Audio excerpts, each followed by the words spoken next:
Өрүк гүлү фестивалына Баткен районунун бардык айылдарынан келген элдик таланттар катышып, манас айтып, ыргырдап, майрамдын көркүн ачты. Фестивалдын катышуучулары өрүк гүлү ачылган кезде Баткен жергеси жыпар-жыттуу кооз гүлгө бөлөнүп, өзгөчө көрүнүш пайда болот дешет. Өрүк гүлү Баткенде сиз айткандай өрүк гүлү өтө жакшы нерсе. Ак бактадай ачылып, ай нурундай чачылып келе жаткан өрүк гүлүңүздөр менен дегим келет бардык элдерибизде. Ушул ак гүл биздин өрүк зарлуу Баткенибиздин кандек өрүктөрү бүт ааламга таанымал.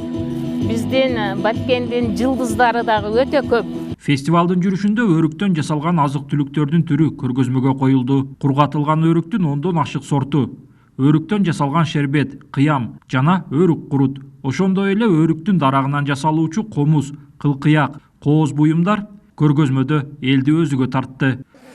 Өрүктөрдү түрү менен варенье кылабыз, компот кылабыз,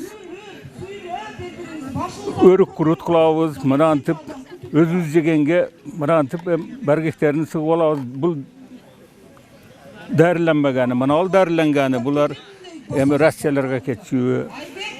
Бана ушинтип подаркаларды кылып турабыз да. Мына ал бул өрүктүн натуральный согу.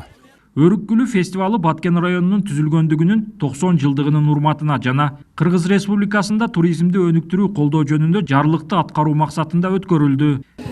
Биздин Баткен районуна ички жана тышкы туристтерди тартуу, алардын эл аралык уюмдардын көңүлүн буруу, ушул иш-чара аркылуу көңүл бурдуруп, биздин ушул Баткен районуна туристтерди тартуу, өрүктөн өндүрүлгөн продукцияларды тышка сатуу, экспорттоо максатында уюштурулуп жатат. Иш-чаранын дагы бир багыты өрүк гүлүн даңазалоо менен жогорку моралдык ченемдерди, каада салттарды, коомдук баалуулуктарды өздөштүрүү, элдик таланттарды табуу жана район элине майрамдык маанай тартуулоо болду. Улан Маккамбаев, Адыл Орозалиев, ЛТР, Баткен облусу.